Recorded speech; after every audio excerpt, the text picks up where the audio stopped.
मैं आनंद शर्मा और आप देख रहे हैं ज्योतिष विद आनंद। आप सभी साथियों का स्वागत है इस चैनल पर।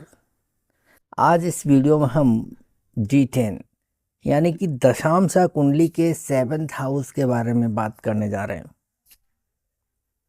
क्यों महत्वपूर्ण है ये 7th हाउस करियर के दृष्टिकोण से। 7th हाउस से हम करियर का आकलन किस प्रकार से कर सकते हैं।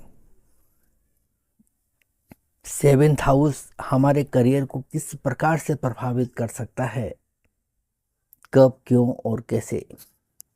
इन सभी बातों को हम आज डिटेलिंग के साथ में कवर करने जा रहे हैं।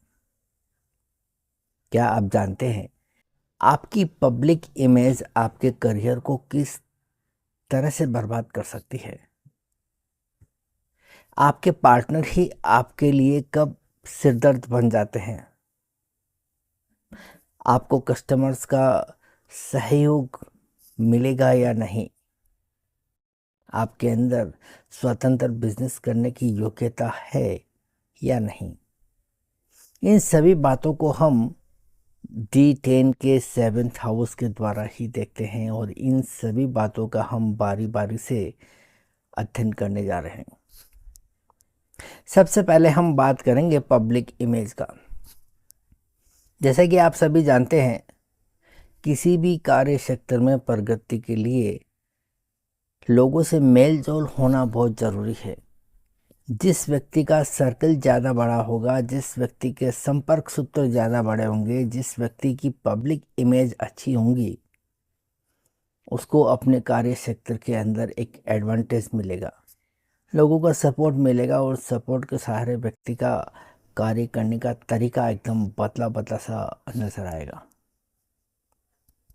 और 7th हाउस के द्वारा हम डेली के इंटरेक्शन को देखते हैं। जिन लोगों से हम नियमित रूप से मिलते हैं अपने डेली रूटीन के काम से, वो सब के सब इंटरेक्शन हम इस 7th हाउस के द्वारा ही देखते हैं। हो सकता है कि इनमें से कुछ संबंध साधारण किस्म के हो सकता है कुछ संबंध इससे ऊपर के हो, जो कभी भी हमारे करियर के अंदर काम आ सकते हैं। तो कुछ संबंध ऐसे भी होते हैं जिनके साथ में हमारा बहुत नज़दीकी संबंध होता है और उनका सहयोग हमारे लिए काफ़ी ज़रूरी होता है।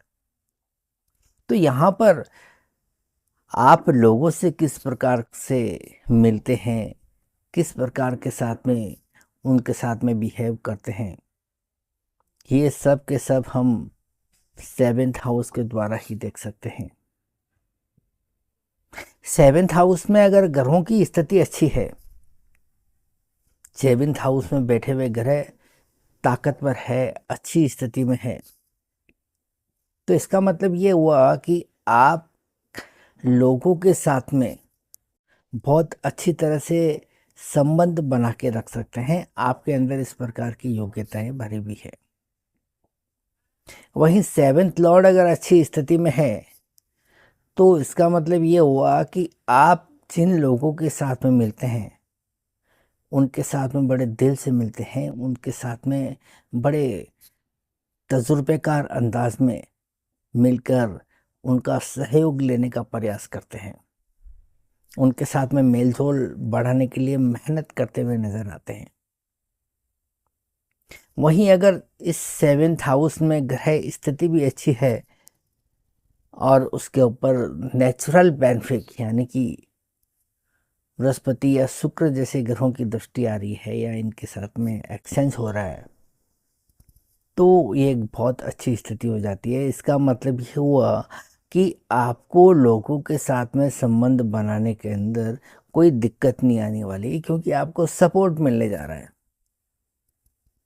तो अगर इस प्रकार की स्थिति है तो आप कह सकते हैं कि ऐसा व्यक्ति जिन जिन लोगों के साथ में मिलेगा बड़े दिल से मिलेगा, लोगों के साथ में संबंध बनाने के लिए ऐसा व्यक्ति आतुर रहेगा और उसको ऐसी सपोर्टिव कंडीशन भी मिलेंगी जिनके अंदर व्यक्ति को ज़्यादा से ज़्यादा संपर्क बनाने का मौका मिलेगा।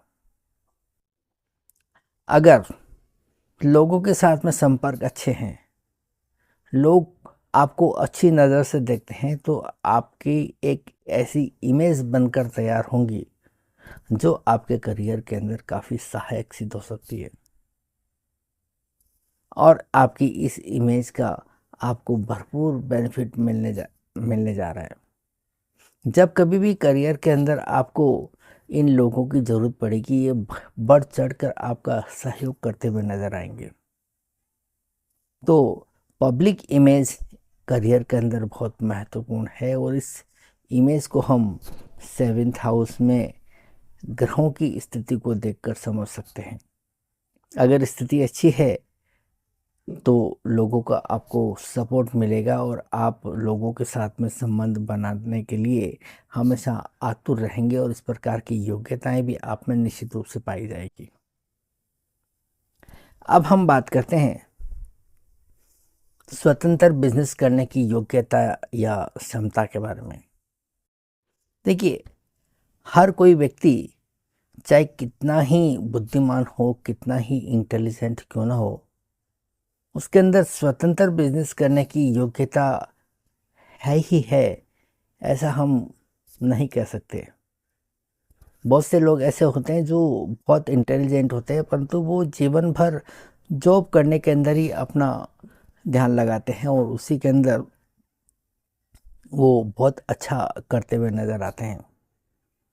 परंतु अगर उन्हें आप अपना खुद का व्यवसाय करने के लिए कहें तो वो ना कह देते हैं। और बहुत से लोग ऐसे भी होते हैं जो ये सोचते हैं कि जब मैं जॉब करते हुए इतना अच्छा काम करता हूँ, तो अगर स्वयं का बिजनेस करूँगा तो मुझे कितना फ़ायदा होगा। और जब करते हैं तो उन्हें फेलियर देखने को मिलता है। जानते हैं ऐसा क्यों? क्योंकि वो जॉब तो कर सकते हैं, परंतु स्वतंत्र बिजनेस करने की योग्यताओं की कमी उनके अंदर देखने को मिलती है। और ये योग्यता व्यक्ति के अंदर है या नहीं, इसे हम D10 के 7th हाउस के द्वारा जान सकते हैं। किस प्रकार से? 7th हाउस में ग्रहों की स्थिति अच्छी है, 7th हाउस के अंदर बैठे हुए ग्रह ताकतवर है, तो इसका मतलब आपके अंदर वो योग्यताएं हैं। और यदि 7th लॉर्ड भी अच्छी स्थिति में है, तो इसका मतलब यह हुआ, एक तो आपके अंदर नैसर्गिक योग्यता है, और साथ ही साथ उस योग्यता का फ़ायदा लेने के लिए आप लगातार एफर्ट करते चले जाएंगे। और अगर शुभ ग्रहों का प्रभाव भी देखने को मिलता है, तो इसका मतलब ये हुआ कि आप जो भी काम करेंगे उसमें आपको कहीं न कहीं से सपोर्ट मिलने जा रहा है। तो इस प्रकार की ग्रह स्थिति अगर हमें देखने को मिलती है, तो आप कह सकते हैं कि ऐसा व्यक्ति अपना स्वतंत्र व्यवसाय कर सकता है, और बखूबी कर सकता है। ये तो हुई स्वतंत्र व्यवसाय की बात। अब हम पार्टनरशिप के बारे में बात करेंगे। जैसे कि आप सभी जानते हैं, किसी भी व्यवसाय में तरक्की करने के लिए आपको ज़्यादा से ज़्यादा सहयोगियों की ज़रूरत पड़ती है। अगर आप अपने इंडिविजुअल स्किल के ऊपर काम करते हुए आगे बढ़ना चाहेंगे, तो आपको सफलताएं तो मिलेंगी, परंतु एक लिमिटेड दायरे के अंदर। आपने देखा होगा कि बड़ी बड़ी कंपनियां जो होती है, उनमें बहुत सारे सहयोगी होते हैं, वो सब मिलजुल कर काम करते हैं, सबका अपना अपना स्किल सेट होता है, और सब अपनी योग्यताओं के आधार पर कंपनी को आगे बढ़ाने का प्रयास करते हैं, और कंपनी दिन दुगनी और रात चौगुनी प्रगति करते हुए नजर आती है। इसीलिए एक सफल बिजनेस को आगे बढ़ाने के लिए, उसको प्रगति की राह पर आगे बढ़ाने के लिए आपको सहयोगियों की ज़रूरत पड़ती है। ये सहयोगी आपके बिजनेस पार्टनर भी हो सकते हैं, और ये पार्टनर जो है एक से अधिक भी हो सकते हैं। अब आपके लिए पार्टनरशिप कितनी अच्छी है या बुरी, ये हमें जानना ज़रूरत पड़ती है। क्योंकि अगर पार्टनरशिप अगर अच्छे लोगों के साथ में नहीं हुई, तो आपके लिए एक बड़ी सिरदर्दी बनकर आ सकती है। आप परेशानी में आ सकते हैं, आपके करियर के अंदर रुकावटें आ सकती है, या हो सकता है कि आपका पूरा बिजनेस ही जो है ठप हो जाए। तो पार्टनर हमारे लिए बहुत महत्वपूर्ण है, और पार्टनर को देखने के लिए हमें सेवन्थ हाउस को ही देखना होता है। सेवन्थ हाउस में अगर ग्रहों की स्थिति अच्छी है तो आप अपने करियर के अंदर पार्टनरशिप के ऊपर भरोसा कर सकते हैं। मतलब सेवन्थ हाउस की स्थिति अगर बिगड़ी हुई है, सेवन्थ हाउस के अंदर अगर मैलेफिक प्लेनेट है, उनके ऊपर मैलेफिक इन्फ्लुएंस भी आ रहा है, और साथ ही साथ फंक्शनल ग्रहों को भी जो है देख लेना चाहिए कि जो फंक्शनल मैलेफिक है वो सेवन्थ हाउस के अंदर बैठे हैं, या उनके ऊपर जो है फंक्शनल मैलेफिक ग्रहों का इफेक्ट आ रहा है। तो आप कह सकते हैं कि ऐसे व्यक्ति को पार्टनरशिप से बचने का प्रयास करना चाहिए। ऐसा व्यक्ति अगर पार्टनरशिप करेगा तो उसे काफ़ी दिक्कतों का सामना करना पड़ेगा, या करे तो उसे काफ़ी सोच समझ कर जो है स्टेप लेना चाहिए। अब हम बात करते हैं कस्टमर्स की। किसी भी बिजनेस के अंदर सफलता पाने के लिए आपको कस्टमर्स की ज़रूरत पड़ती है। अगर कस्टमर्स का सपोर्ट आपको है तो फिर आप किसी भी काम के अंदर आगे बढ़ सकते हैं, आपको सफलताएं भी मिल सकती है। परंतु आप चाहे कितने ही मेहनती हो, आपके अंदर कितनी ही क्षमताएं हो, आपके पास कितने ही साधन क्यों न हो, आप काम तो बड़ा कर सकते हैं, परंतु काम की सफलता जो है इस बात पर निर्भर करती है कि जिन लोगों के साथ में आपका लेन देन होता है, जिन लोगों के को आपको अपना प्रोडक्ट सेल करना होता है, वो लोग किस प्रकार के हैं, उनकी तादाद किस प्रकार की है। यदि कस्टमर्स आपको सपोर्ट करते हैं तो आपको सफलता मिलनी निश्चित है। अब इस कस्टमर्स को भी हम D10 के सेवन्थ हाउस के द्वारा ही देखते हैं। किस प्रकार से? इसके लिए सर्वसामान्य नियम तो यही है कि आप सेवन्थ हाउस को देख लीजिए, सेवन्थ लॉर्ड को देख लीजिए, और इन पर पड़ने वाले इन्फ्लुएंस को देख लीजिए। तो इससे आपको सेवन्थ हाउस की स्थिति का एक अंदाज़ा हो जाता है कि हमारा ये सेवन्थ हाउस किस प्रकार का है। यदि सेवन्थ हाउस अच्छी स्थिति में है तो इसका मतलब कस्टमर के लिए आपको एक अच्छा सा माहौल देखने को मिलेगा, कस्टमर आपको सपोर्ट कर सकते हैं। परंतु वास्तविक स्थिति को देखने के लिए हमें राशियों को देखना होता है। राशियों की जो स्टडी है हमें बारीकी के साथ में करनी होती है। जैसे मान लीजिए किसी की कुंडली के अंदर सेवन्थ हाउस की स्थिति अच्छी है, और सेवन्थ हाउस के अंदर उसे मूवेबल साइन यानी कि चर राशियां देखने को मिलती है, 1, 4, 7 और 10। मेष, कर्क, तुला और मकर, जो 4 राशियां होती है इन्हें चर राशियां कहा जाता है, मूवेबल साइन। यदि इस प्रकार की राशियां आपको इस सेवन्थ हाउस के अंदर देखने को मिलती है तो इसका मतलब ये हुआ कि आपके पास में कस्टमर का आना जाना लगा रहेगा, आपके पास में कस्टमर की कमी नहीं रहेगी। क्योंकि जो मूवेबल साइन होती हैं ये गतिशीलता को प्रदर्शित करते हैं, और जब कस्टमर गतिशील रहेंगे तो आपके करियर के अंदर सफलता मिलने की संभावनाएं काफ़ी हद तक बढ़ जाती है। परंतु यदि किसी की कुंडली के अंदर सेवन्थ हाउस के अंदर फिक्स साइन हो, जैसे कि 2, 5, 8 और 11, वृषभ, सिंह, वृश्चिक और कुंभ, ये जो 4 राशियां होती है इन्हें फिक्स राशियां कही जाती है, स्थिर राशियां भी इन्हें हम कह सकते हैं। इस प्रकार की राशियां जब हमें देखने को मिलती है सेवन्थ हाउस में तो इसका मतलब ये हुआ कि आपके पास में कस्टमर की तादाद कम रहेगी।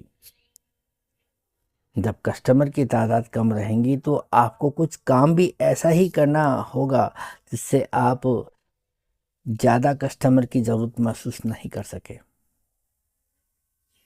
ज़रूरी नहीं कि सभी लोग जो है रिटेल बिजनेस ही करें। अगर आप रिटेल बिजनेस करते हैं तो आपको सेवेंथ हाउस के अंदर चर राशियां होनी चाहिए, तभी आपको कस्टमर की भरमार देखने को मिलेगी। आप यदि कोई रिटेल आउटलेट खोलते हैं तो आप सभी जानते हैं कि रिटेल आउटलेट तभी चलता है जब कस्टमर का एक के बाद एक लगातार आना जाना चालू रहे। ऐसा व्यक्ति जिसकी कुंडली के सेवेंथ हाउस में फिक्स राशियां हैं और वो रिटेल आउटलेट खोल ले, तो आपको क्या लगेगा, उसकी दुकान के अंदर या उसके शॉप में या फिर उसके उस बिजनेस पैलेस के अंदर ग्राहकों की तादाद भरपूर मात्रा में रहने वाली है? नहीं, ऐसा नहीं होगा। और उसे अपना कारोबार समेटना पड़ेगा, क्योंकि उसके पास में ग्राहकों की कमी रहेगी और रिटेल के अंदर कस्टमर ज़्यादा होने चाहिए। परंतु अगर आपकी कुंडली के सेवन्थ हाउस के अंदर स्थिर राशियां हैं तो क्या आप कोई काम ही नहीं कर सकते? कर सकते हैं। आप स्वतंत्र व्यवसाय कर सकते हैं, परंतु आपको किसी ऐसे काम का सिलेक्शन करना होगा जिसके अंदर ज़्यादा कस्टमर की ज़रूरत ही महसूस नहीं हो। जैसे कि आप किसी चीज़ का प्रोडक्शन करते हो बड़े लेवल पर, तो आपको एक तो प्रोडक्शन करने में समय ज़्यादा लगेगा और एक बड़ा प्रोडक्शन होने के बाद में आपको उसे सेल आउट करने का होता है। परंतु एक बड़े लेवल पर जब आप सेल करते हैं, होलसेल के अंदर डील करते हैं, तो आपको उतने ज़्यादा कस्टमर की ज़रूरत नहीं होती। आपको थोड़े बहुत कस्टमर मिल जाए तो आपका काम हो जाता है। रिटेल की तरह से एक के बाद एक आने वाले ग्राहकों की आपको ज़रूरत ही महसूस नहीं होती। तो ऐसी स्थिति में आप इस प्रकार का काम कर सकते हैं। जैसे मान लीजिए कोई कंस्ट्रक्शन का काम करता है, तो उसे एक बिल्डिंग खड़ी करने के अंदर बहुत लंबा समय लग जाता है। तो ऐसी स्थिति में अगर उसके पास में सेवेंथ हाउस में चर राशियां हों, तो उसके पास बहुत सारे ग्राहक आने लगेंगे। तो क्या वो सबको अपना प्रोडक्ट सप्लाई कर सकता है? ये पॉसिबल नहीं है। उसको अगर कोई एक आधा ग्राहक मिल जाए साल 6 महीने में, तो ही उसके लिए काफ़ी होता है, उसका काम बन जाता है। ठीक इसी तरह से मान लीजिए कोई किसी बड़े प्रोजेक्ट पर काम कर रहा है, मान लीजिए कोई फिल्म प्रोड्यूस कर रहा है, तो उसको जो है फिल्म के बनने में और उसको तैयार होने में काफ़ी समय लग जाता है। तो उसे कोई एक आधा ग्राहक मिल गया तो भी उसके लिए पर्याप्त होता है, ज़्यादा की ज़रूरत नहीं पड़ती। तो कहने का मतलब ये हुआ कि सेवन्थ हाउस के अंदर आपकी जो भी स्थिति रही हो, चाहे फिक्स साइन हो चाहे स्थिर साइन हो, फिक्स साइन हो या फिर जो है मूवेबल साइन हो, आपको सेवन्थ हाउस की स्थिति को देखकर, राशियों की स्थिति को देखकर अपने बिजनेस का सिलेक्शन करना ज़्यादा फायदेमंद रह सकता है। ठीक इसी प्रकार से अगर ड्यूअल साइन की बात करें, जिसको हम 3, 6, 9, 12 राशियां कहते हैं, इन्हें ड्यूअल साइन कहा जाता है। अगर इस प्रकार की राशियां हमें देखने को मिलती है तो कभी हाँ कभी ना वाली स्थिति रहती है। इनके अंदर कभी जो है एक सरी का बर्ताव देखने को नहीं मिलता। अगर हम इन राशियों के आधार पर बिजनेस का भी सिलेक्शन करना चाहें तो बखूबी कर सकते हैं। जैसे कि आप मान लीजिए कि किसी की कुंडली के अंदर सेवेंथ हाउस के अंदर मूवेबल साइन है, चार राशियां हैं, 1, 4, 7, 10, तो आपको ऐसा काम करना होगा जिसके अंदर गतिशीलता ज़्यादा हो। जैसे कि आप ट्रेवलिंग हो गया, मार्केटिंग हो गया, ये इस प्रकार के काम हैं जिसके अंदर आपको हमेशा एक जगह से दूसरी जगह पे जाना होता है और आपको जो है चलते फिरते ही अपना काम करना होता है। अगर इस प्रकार का काम करते हैं तो आपको बहुत अच्छी सफलताएं मिल सकती है। परंतु आपके सेवेंथ हाउस में चर राशियां हैं, मूवेबल साइन, और आप ऐसा काम करते हैं जहां आपको एक जगह बैठकर काम करना पड़े, तो आप कर नहीं पाएंगे, आपको दिक्कतें पेश आएंगी। ठीक इसी प्रकार से यदि किसी के 7th हाउस के अंदर फिक्स साइन है और वो यदि मार्केटिंग या ट्रेवलिंग का काम करे तो उसे सफलता नहीं मिलेगी, वो उसको दिक्कतों का सामना करना पड़ेगा। वो ऐसा काम करना चाहेगा या उसे ऐसा काम करना चाहिए जिसके अंदर वो एक जगह बैठकर टिक कर काम कर सके। तो इस प्रकार से आप इस 7th हाउस के आधार पर करियर को समझ सकते हैं और इस 7th हाउस में स्थित ग्रहों को देखकर, उनकी स्थिति को देखकर आप करियर के अंदर कुछ बातें ऐसी है जो बहुत ज़रूरी मानी जाती है, उनका आकलन आप बखूबी कर सकते हैं। 7th हाउस हमारे करियर के लिए बहुत महत्वपूर्ण घर माना जाता है, क्योंकि आप D10 की बात करें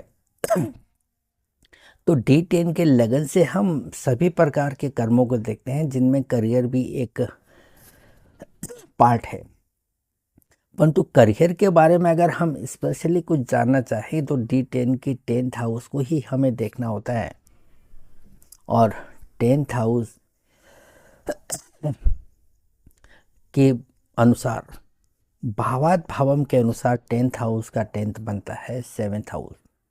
यानी कि जो चीज़ें हम 10th हाउस से देखते हैं उनका विस्तृत अध्ययन अगर हम करना चाहें तो भावात भावम के अनुसार हमें 10th हाउस के 10th को देखना होता है और वो होता है 7th हाउस। इसलिए 7th हाउस का आकलन हमारे लिए बहुत महत्वपूर्ण हो जाता है करियर के नज़रिए से। ठीक इसी प्रकार से मैं यहाँ एक बात और कहना चाहूँगा कि आप 7th हाउस का आकलन कर सकते हैं। समस्त कार्यों के लिए आप कुंडली के 7th हाउस का आकलन करेंगे, परंतु जब आप करियर का स्पेशली अध्ययन करेंगे तो 10th हाउस को लगन मानकर ही आप 7th हाउस को समझेंगे और उसी के आधार पर आप आकलन करेंगे तो आपके लिए करियर को समझना आसान भी रहेगा और ये काफ़ी प्रभावी भी रहेगा। तो ये था D10 यानी कि दशांशा कुंडली के 7th हाउस को लेकर एक मेरा विवरण। उम्मीद करता हूँ कि ये आपके लिए काफ़ी यूज़फुल रहेगा, आपने इससे ज़रूर कुछ न कुछ सीखा होगा।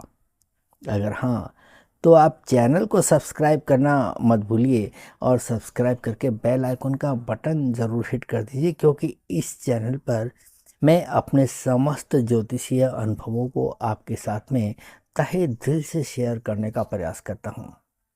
और ना सिर्फ आपके साथ में एक इन्फॉर्मेशन शेयर करता हूँ बल्कि इस इंटेंशन के साथ में वीडियो लेकर आता हूँ कि जो समय मुझे आप दे रहे हैं उसका सही सदुपयोग करके मैं आपको दे सकूं।